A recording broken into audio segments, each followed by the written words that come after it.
ગાંધીનગરના ડભોડા પોલીસ મથકે કરોડો રૂપિયાની છેતરપિંડી મામલે પોલીસે કાર્યવાહી તેજ કરી। પોલીસે કંપનીના ડાયરેક્ટર અરુણ પટેલ અને ઝોનલ મેનેજર સચિન પટેલની ધરપકડ કરી છે।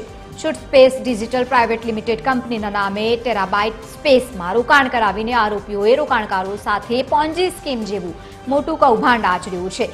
કરાર અનુસાર ભાડાનું વળતર ન ચૂકવી અને ગુનાહિત ષડયંત્ર રચાયું હતું। હાલ 5 કરોડની છેતરપિંડી અંગે 13 ફરિયાદો મળી છે, પરંતુ આ આંકડો 100 કરોડ સુધી પહોંચવાની આશંકા સેવાઈ રહી છે।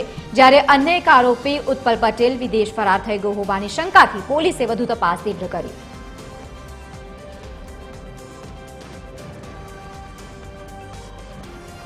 આ 13 ફરિયાદની કુલ મળીને રકમ 5 કરોડની આસપાસ છે। પ્રાઇમરી આ લાગે છે કે આ 100 કરોડથી વધારે હોઈ શકે આ ફ્રોડ। પોલીસ ઇન્વેસ્ટિગેશન કરી રહ્યા છે। સીએના પણ પોલીસે બોલાયા, સીએ પાસે કાગળ જોવાની કાર્યવાહી ચાલુ છે। આ અત્યાર સુધી કોઈ બેંક પાસે આ કંપની કોઈ લોન લીધા એવી કોઈ પુરાવા આવ્યા નથી સામે, એની તપાસ ચાલુ જ છે। એક ગાડી લીધું અને ગાડી લોન ઉપર છે, એની સિવાય કંપની માટે કેટલા લોન લીધું આ તપાસ ચાલુ જ છે। 2 લોકોની ધરપકડ થઈ।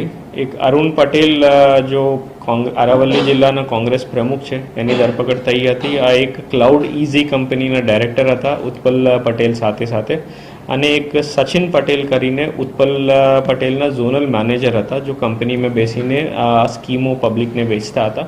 આ બંનેની ધરપકડ થઈ।